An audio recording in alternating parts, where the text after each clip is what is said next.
right here. Rolling, rolling, rolling. What you gonna do? Rolling, rolling. What you gonna do now? Rolling, rolling, rolling.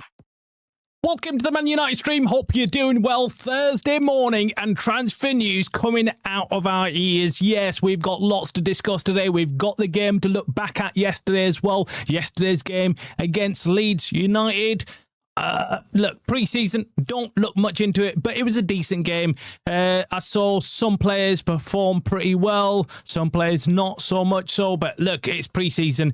I don't really go into depth looking at what United did. It's just seeing the players get out, have a run, enjoy themselves, and see who's fit and who's not. That's essentially it. We didn't get any news on Mason Mount either, so we're not quite sure what the hell has gone on with Mason Mount. We're going to be discussing, however, this morning's show, Kamar of Monaco. Could he be on his way to United? Another player, another midfielder that United have open talks with. This now means not much to United fans because we've had talks with Manu Kone, we've had talks with Alex Scott, we've had talks with Baleba, we've had talks with literally everybody that we want to have, but never moved any forward from them talks, and that means that United are still shopping around. They still don't know who they really want. Now, yesterday's show I discussed Kamar. I'll discuss a little bit more about him and what I actually think of him, so you guys can let me know what you think of him and whether you think he's that missing piece of the jigsaw in that Man United midfield. We're also going to be talking about Marcus Rashford. We're going to be talking about Carlos Baleba. Surprising news. You've got to wait to hear this one. I swear, this is interesting. And we're going to be talking about Zirkzee. Yes, Zirkzee still a discussion point right now. Yesterday, he had a decent game, but we have to talk about Zirkzee because I suspect he could be on the cusp of leaving, and I'll tell you why. I know most fans probably not want to hear that because most fans are trying to big Zirkzee up, trying to say that he's got a big season coming forward for United. We even got Rio Ferdinand, and this is really funny about Rio Ferdinand. Rio Ferdinand, we were talking about yesterday how he had hyped up the fact that Rashford had come back. And I was saying to you guys, it's all to do with gaining access to Man United. That's why he puts out positive PR for INEOS. And he is saying that this is a brilliant transfer window so far and it's going well. And Tillemans is brilliant. But we all know what's actually happening. He wants access to United. And I said that, and boom, yesterday afternoon, it dropped like clockwork. He had all access to Man United players out in Dublin training, and it was like, there you go. There you go. That's why Rio is putting out what he's putting out. It's because he wants access to United and the players. And you're not going to get that if you start slagging them off. You're not going to get that if you're saying Rashford shouldn't be back there. You're not going to get that if you're saying, well, Zirkzee isn't good enough to be playing. He's had poor seasons for United. He's had plenty of time to prove himself. In fact, Rio Ferdinand said the complete opposite. He said the complete opposite. He felt like Zirkzee hasn't been given enough time, and this is the season that he thinks Zirkzee is going to pop off. And I'm thinking, like, seriously, another? You might as well tell them all that they're all bloody brilliant. It's like saying Mason Mount's never been injured.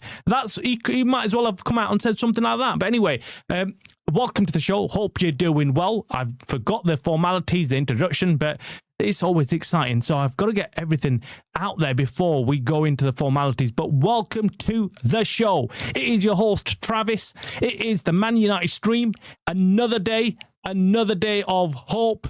Another day of maybe clinging to your phone, hoping that United do something, and we pass by hearing nothing.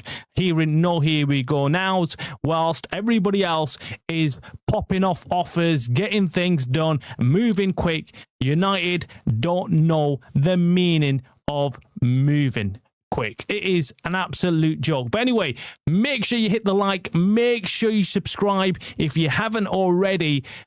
Welcome to the Man United stream. We do a daily content every morning. Anyway, let's get straight to the transfers. Forget the formalities. I ain't got time for formalities. Let's get straight into it. I mean, we need to discuss Kamar. Yes, Kamar from Monaco, I nearly lost for words there. Monaco. Now, yesterday we were discussing Kamara. We were saying, look, Kamara, Manchester United and Chelsea are monitoring Monaco midfielder Lamine Kamara. Let's hope he's as good as the other Lamine that we know, as they considered moves for the player. Now, look, let me give you a bit of background. He's a Senegalese player. We saw him in the World Cup, played well. I thought he was a decent player. Look, I'm not going to say he's my number one choice. I look at him and say, wow, okay. But we know that he's going to cost around about £50 million, around that mark. Crystal Palace have already made a bid for €50 million. That's about 45 mil pounds, which was rejected by Monaco. So they want a little bit more, but surely it's in and around that amount, that valuation. And well, if everyone sits back and watches, Crystal Palace will probably take Kamara for about 50 mil. And when they do, he's going to play a season or two. He's going to become a sensation. That's how things usually work out. And then suddenly someone's going to be prepared to pay over 100 for him. And that's how things work out. I mean, Baleba is a very similar story. Baleba is that guy. You know, he came over, no one really thought much of him, and then suddenly Brighton are now demanding, huge amounts of money for him. But anyway, United have opened up talks, with Monaco for Kamara. Now, this, again, could mean a lot of things. Is he our new number one target? Are we going to put all our eggs in one basket and go for him? I suspect not. I suspect United will have just made soft inquiries, soft talks with Monaco, but not actually going to make any offer. This is the way United, unfortunately, have been rolling all summer. And the moment this story came out, I knew immediately that United are not going to go and not going to be in advanced talks with him and signing him, because so far, let's look at the other signings United have made. Every time we've actually got a sniff of what United are doing is usually in advanced stages, and suddenly it's a here we go now with both Santos and, well, actually with Santos we got a week before we got some news. So I guess maybe we could be in advanced stages. Maybe we could go and sign this guy. United are moving in a completely different way. All the usual suspects, all the usual names like Wharton, Baleba and everybody else have gone out of the window. No one's talking about them the way we were at the start of the transfer window, because United have turned it upside down. United are not operating like they did the season before and the year before. They've just completely turned everything around. They're not willing to pay any money on any player, and that's really strange. And do you know what? I came across a really interesting graph which just showed us what actually. First, let me bring what Rob Dawson said about this transfer window. It kind of sheds some light on why United are operating in the way they are. So yeah, make what you want of this. Because many of you have been asking, Travis, what the hell's going on with the transfer window? Why are we not signing players? What is going on? It's very slow. Surely United know what they're doing. Well, this is what they are saying. This is what they're saying about United and their plan. So Rob Dawson says, on INEOS squad building style, I didn't know they had a style of squad building, but anyway, this is the way they are. They're trying to get the squad in a shape to be able to make those Bruno Guimaraes style signings in the year's time or 2 years' time. Bullshit. I call bullshit. I think right now it's about building a stable, sound squad of good young players who are going to be at the club for the next 7 to 8 years. Sounds very similar to a club down south in London, Wear Blue, give young players, opportunity, have them down for 6-7 years, and that's our way. This guy is a Chelsea fan. I swear Jim Ratcliffe is a Chelsea fan, and he's calling it, he's trying to say he's a United fan. He's copying the Chelsea model, which Alonso has literally come in and thrown out the window, and has now gone and signed experienced players like Welbeck, like Henderson, and wants Janet Xhaka. Yeah, all these players. And he wants to bring experience in. And we're doing what Chelsea screwed up in? Well, that's what it sounds like. 7 or 8 years, and then you start making a tweak. Maybe then you go and sign a 28-year-old from somewhere to give you that tiny bit of an edge with your starting 11. Well, that's not true, Rob. Rob, where have you been? We've just signed Tielemans. He is that guy. I mean, come on. Just does not make sense to me. Does not make sense. If you want to make sense of that, you can do. I just feel like that's an absolute rubbish. But anyway, let me come to net spend, guys. Okay, this was interesting. I've pointed out to you guys already, United's net spend this summer has been ridiculous, right? Now, I've not double-checked these figures, so if they're off, they might be a little bit off. But generally speaking, these are the ballpark figures. And I'd already said, like, this is going to be United's, if we carry on like this, we're going to be right at the bottom, near the bottom of the top 6 in spending, net spending. And this is what United Updates put out. And this is total net spend for Premier League Big 6 this window, 2026 summer transfer window. Chelsea 194 so far. These figures, of course, will change. I think Man City are going to add on another 100 on that with Vardy and a few others probably. So anyway, so far as things stand, Chelsea in the lead for 194. Where the hell do they get the money, and how are they spending this much money? A club that's not even in the Champions League. Then we got Tottenham, 153 million, again, not in the Champions League. Man City, we know, 115 charges, and they are going crazy. Allowed to sign whoever they want to, because that's the way justice works, I guess. And then we got Arsenal, who literally won the Premier League. I can't remember. Did they get into the final of the Champions League, or did they reach the semi-final? I can't remember. But anyway, either way, Arsenal didn't really need to improve the team, but they've still gone ahead and spent 100. I wouldn't be surprised if they spent more. And then we've got Liverpool, who arguably haven't done a lot of business up until this point, have still spent 88 million pounds.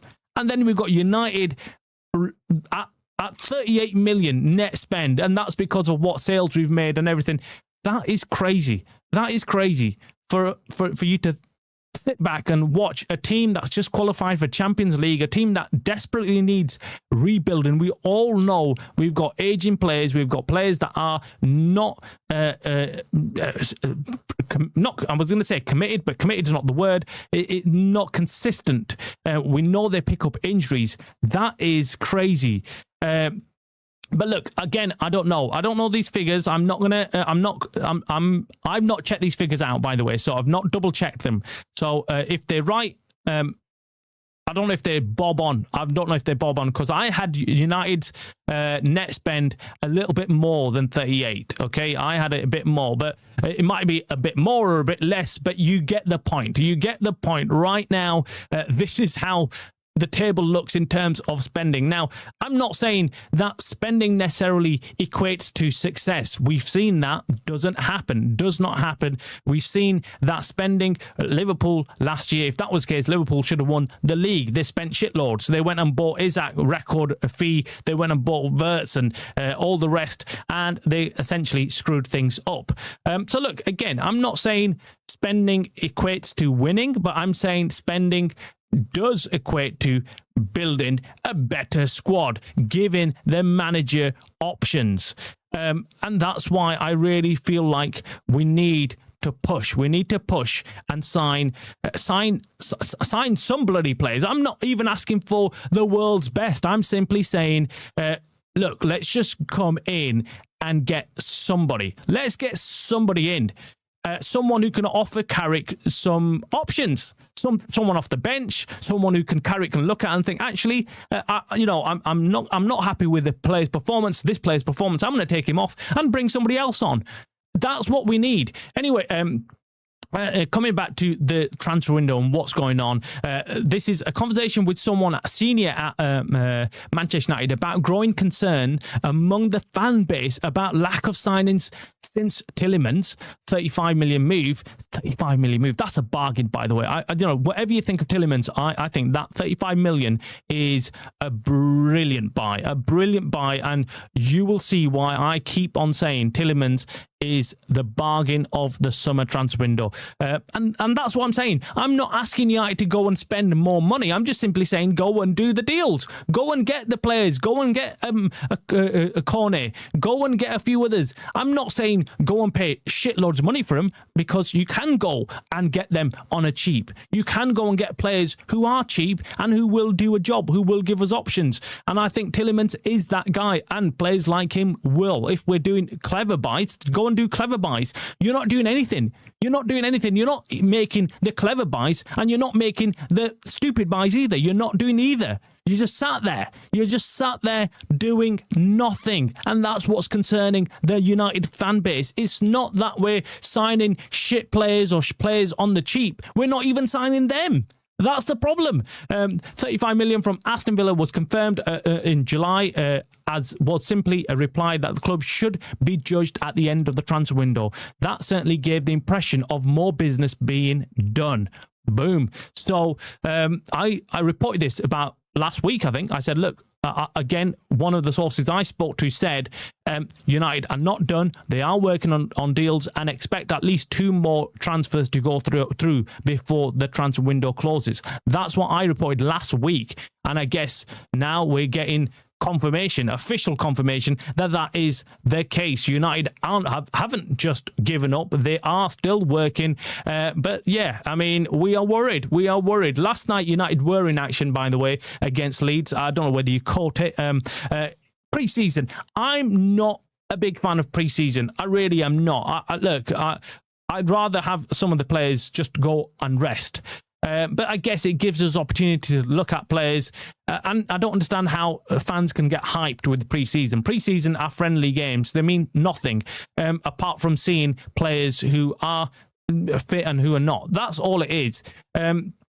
Yesterday we saw some youngsters play in as well. It was great to see them. I think that's what pre-season's all about. It's about going and giving a run out to young players and seeing who can maybe move up to the first team or on the bench.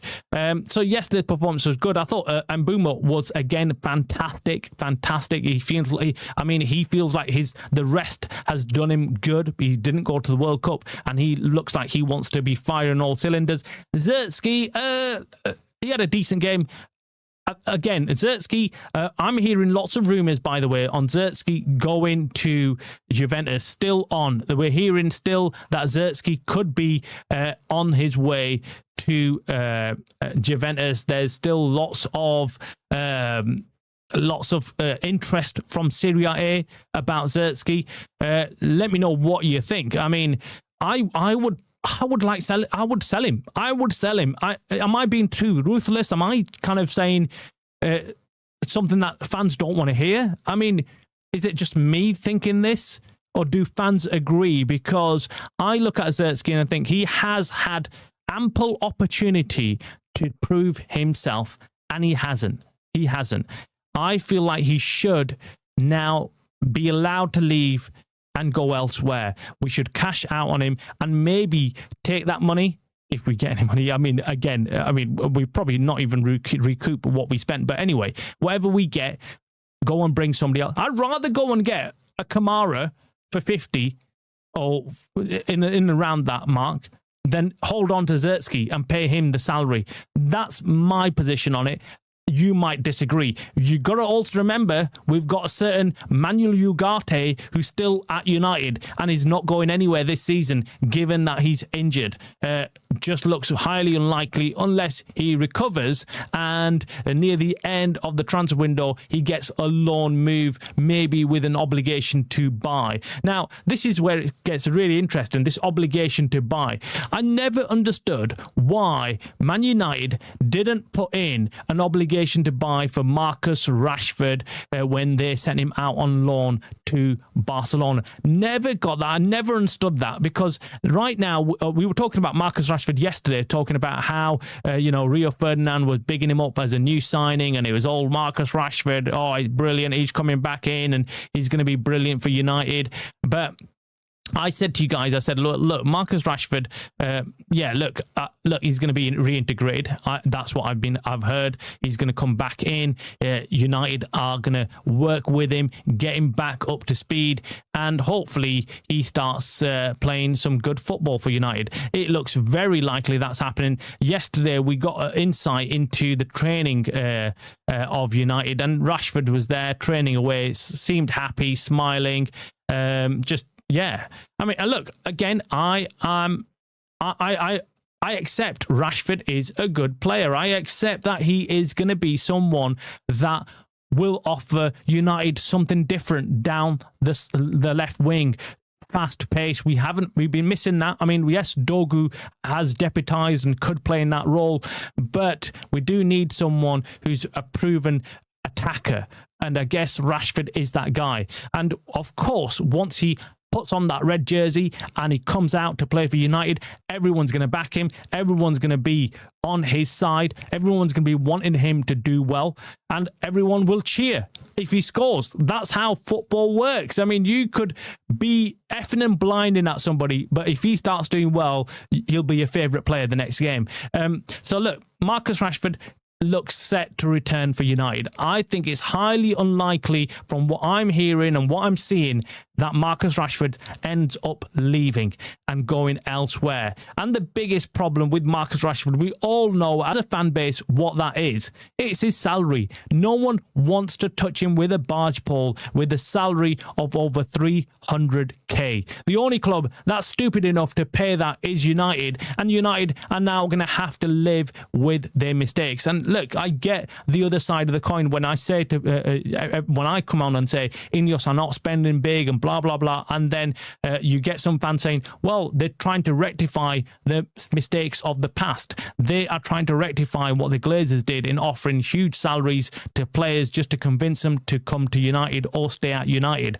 And that was the wrong move. And now we're having to backtrack or sort all that out. And that's going to take some time. And maybe, just maybe, in the next couple of seasons, we get things on a level playing field, and then we come back again with making major signings. But anyway, Marcus Rashford back in. He didn't play last night. I don't think he's going to play against AC Milan either. He might actually be on the bench for AC Milan, but I don't know whether he's going to get any game time. It would be prudent, it would be sensible of Carrick to give this guy some game time to see what his level is right now. I mean, but then he has been involved in the World Cup. We know what his bloody level is. He's good, and he can definitely give us something different. I'm not going to sit here and deny that Marcus Rashford shouldn't be in the team, right? Another player that we've talked about, and that is Lewis Hall. Lewis Hall is another player that's just not dying down in terms of rumours. Lewis Hall, we put to bed last week that Lewis Hall is not coming back to, well, is not leaving Newcastle and is not going to be joining United, despite United's interest, despite United saying that they like him. United, number one, didn't want to pay what Newcastle were asking for. And then United also, they walked away because they weren't sure whether Lewis Hall wanted to move. Now we're hearing rumours that Lewis Hall actually wants to leave and join United. These are just rumours, by the way. I've not been able to pin down any source that has confirmed that Lewis Hall wants to leave. So let's watch this space. Newcastle United are not going to be an easy one to deal with, and they're not going to simply let him leave. Personally, that's what I think. Newcastle don't like United, and maybe there's some reason why. Sethko. Anyway, talking about Newcastle United, other developments concerning Carlos Baleba and Newcastle and Man United. Apparently, Newcastle are in for Carlos Baleba. Yes, this has put the cat amongst the pigeons. This could be another twist in this transfer window. Carlos Baleba, Newcastle are on the list for Carlos Baleba. It's not an active transfer at present, but it's one to keep an eye on this transfer window. He is a target the manager likes and represents as an ambitious pursuit. Manchester United looked at him last year, with Brighton previously holding out for north of 100 mil. Baleba is currently dealing with an ankle injury, though reports indicate he's not as serious as first feared. While Newcastle are not actively pursuing the deal right now, he remains on the list. Newcastle are unlikely to stretch to 100 million level, but more recent indications suggest Brighton could listen to offers in the region of 60 to 65 million.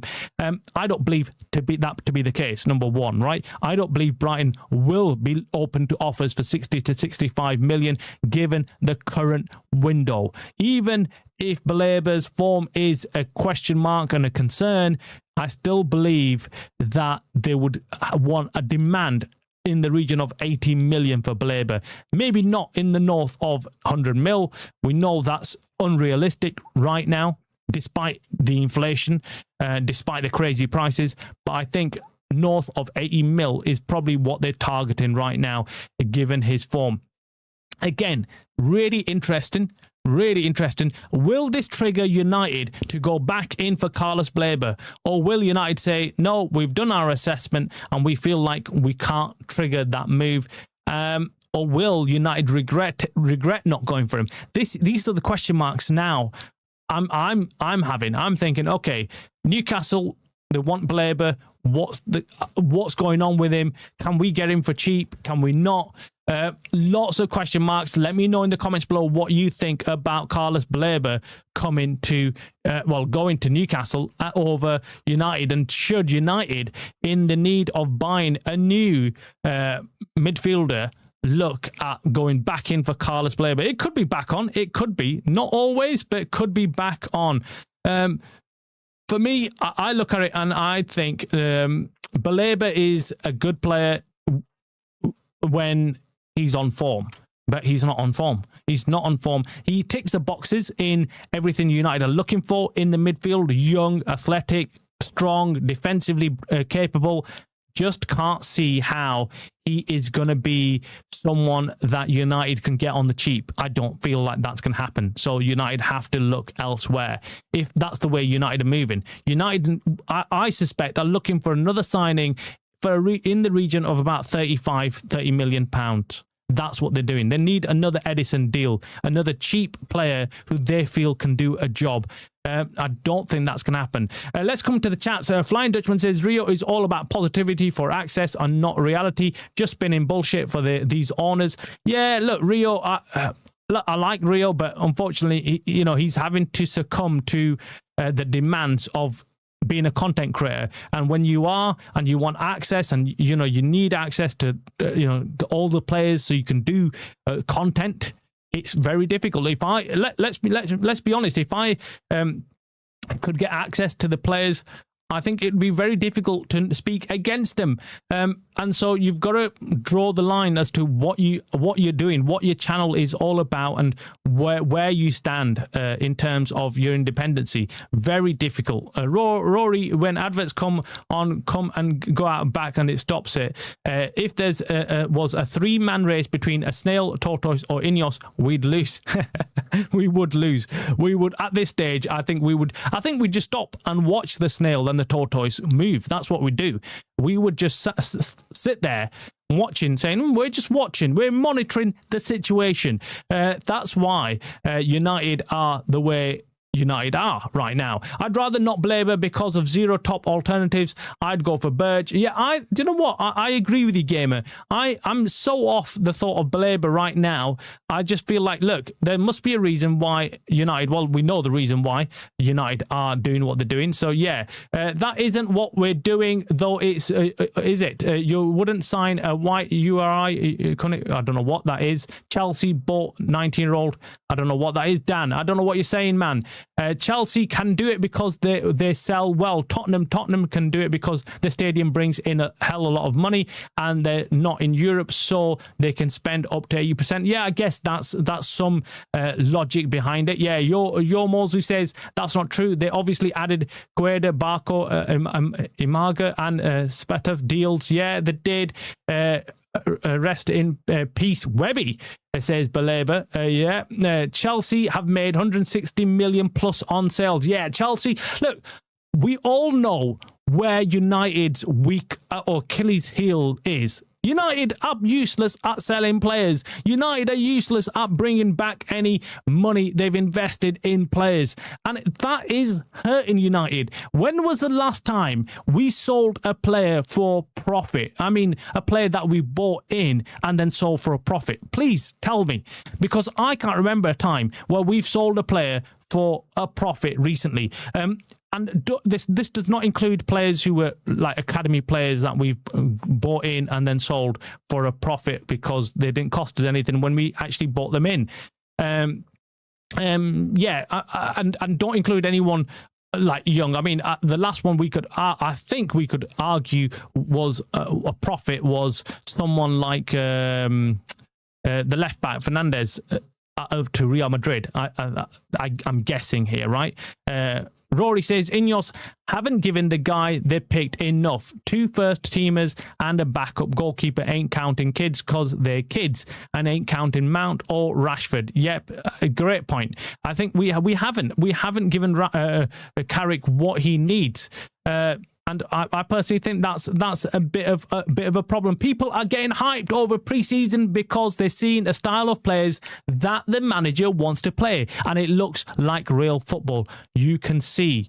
Look, I like seeing what Carrick can do with the team and what he's doing. So I do like that, but I just don't like getting my hopes up. We've seen that, and we've got into it quite a bit. In past seasons where we thought we're brilliant pre-season and then first game of the season, boom, we get slapped silly. It's going to be the first game for me, which is a test, and we're going to see what United are really made of. Is against Hull, and then of course we've got an easy start to the season compared to last season, but it's still a tricky start. You just never know. Away to Hull is not going to be something that we can predict. I would keep Joshua. He's not a 20 goal scoring striker, or a presser, but some games you will want a striker, somebody to keep possession, somebody who can. Look, do you know what? I'm not going to have a go at you with this one because there's lots of fans. I've got friends who say exactly the same thing to me. They're like, Travis, shut up, man. Shut up about Zirkzee leaving. And I'm like, why? I want him to gone. I want him gone. And they're like, shut up, Travis. He's actually bloody brilliant. There's one friend of mine who absolutely loves Zirkzee. I mean, he's got a man crush on him. He's that way inclined. He's like, this guy is sick. Every time he comes on, every time he touches the ball, he's like, oh, that was sick. Did you see what Zirkzee did there? And I'm like, calm down, man. Calm down. He's not that good. But again, there is a fan base, a section of the fan base that really do feel like he is the real deal. And clearly, yeah, even Rio Ferdinand thinks he's going to come good. I mean, I don't think so, guys. I really don't. And I keep saying this. I feel like he's shown what he's capable of, and he's not useful to United in any way possible. Yes, we can bring him on to control games, but even then, he's not always done what we've asked him to do. Last season, a prime example of that. Jono says, thought we were close to agreeing a fee with Cornet for Cornet with Roma. Yeah, we all thought that, but no, we're not. I mean, United haven't pulled the trigger on it. And this is the same situation I feel with Kamara. United will probably agree all the way to, getting Kamara, but then not pulling the trigger, just like they've done with Roma. There is something really strange about United and the way they are doing transfers this season. I don't know what it is. I really don't know. The only thing I keep coming back to is that they are waiting till the final days of the transfer window when they've got all these options and they know exactly how much the spend will be, and only then will they go and get the players. That's the only hope I've got, guys. The only hope I've got is that we're going to go absolutely crazy in the last couple of days of the transfer window and start bringing home these signings that we've already agreed upon and just need to trigger. Obligation to buy doesn't mean anything anymore. Sancho, yeah, I guess, yeah, that's true. I think it was Sancho, but I could be wrong. Is that on the sale profit? No way, man. Was it? No way, man. We did not make our money back for Sancho.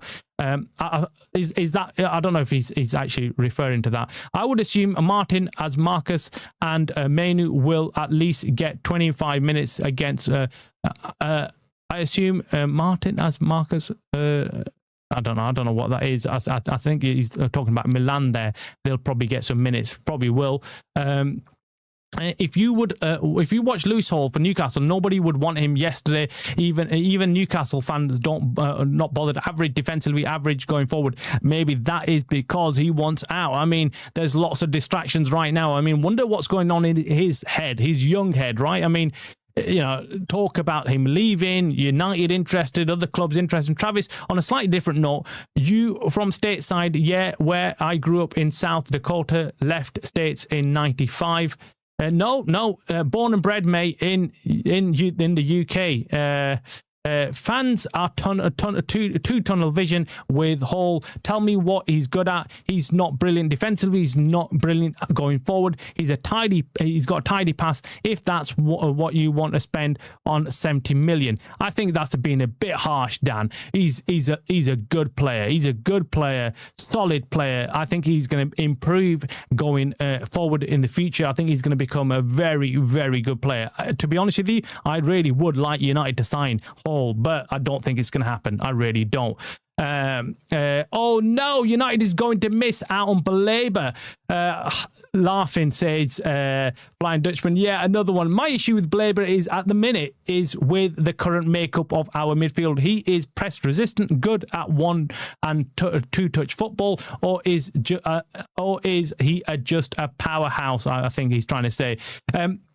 Baleba, for me, Dan, the problem with Baleba right now is that I don't know what his actual standard is. Is it the season that we've just seen him play, or was it the season before? Which one is the real Baleba? Please stand up, because I don't know. I really am confused. And if it's the season that we've just seen, no way do we want to sign that Baleba, man. I am not paying that much money for that. No way. We need to move Zirkzee on and use the money to bring in a good and proper centre mid and left back. Anyways, Carrick doesn't use Zirkzee, so that's the point, says the Flying Dutchman. Yeah, I think Carrick doesn't like Zirkzee's style of play. I think that's what I'm getting. Carrick likes the holding type midfield play, and I think he's gonna stick with the players that he's playing with. I think he is giving Zirkzee opportunities to play in that more forward role and try and get some goals.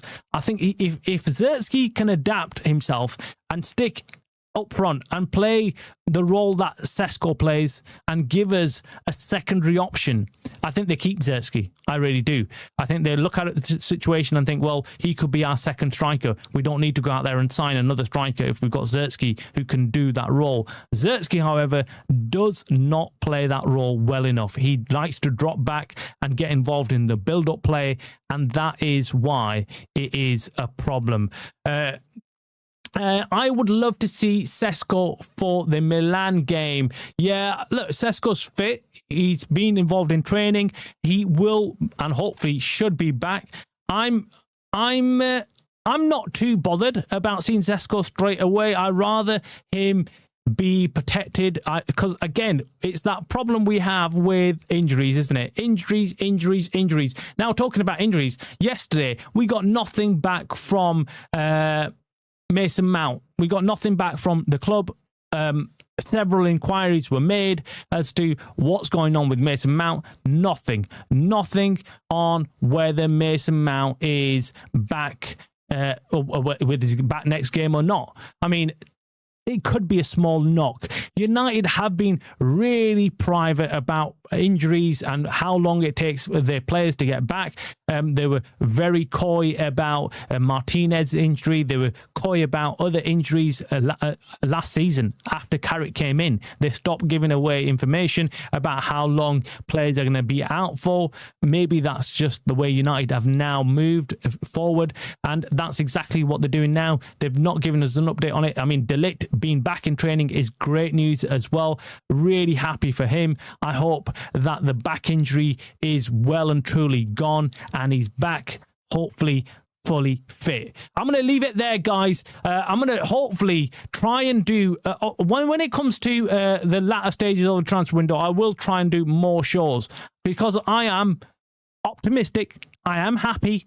I am looking forward to a busy transfer window. I still believe that United will make moves, and I believe later on, I know we haven't got a lot of time left, but I believe that United will start making moves. I think what they're doing, from what I can see, they're lining up all the deals. They're lining up the players that they want or they like. So the likes of McCorney, the likes of Kamar now, even the likes of maybe a Wharton, even the likes of Baleba, and then they're going to make their call. That's what they're going to do. The other news we're getting is Jed Spence has gone over to Inter Milan, a player who I would have definitely brought in as a player for United. He's gone for next to nothing. I think it was 31 million. That was a joke, man. Absolute joke. What are Premier League clubs doing, allowing someone like Jed Spence to leave? What a player he was in the World Cup for England. I really didn't get that, but I guess there's something else that is at play, that many of the clubs have just refused to sign someone like Jed Spence. But coming back to United, of course, I feel like we've still got 2 or 3 new signings to come in. Who they're going to be is anyone's guess. Nobody can predict the way United are moving. But I'm hoping that we get our first choice midfielders. I'd love to go for someone like Wharton. I don't think it's going to happen. Let's get realistic. INEOS don't want to spend any money, and they've been shouting that on the rooftops. They're saying, we ain't got any money. We ain't got any money. We're not spending anything. Anyway, guys, make sure you hit the like on the stream, on the video, and if you're not already subscribing, make sure you hit that subscribe. I'll be back again tomorrow morning, 11 a.m. sharp.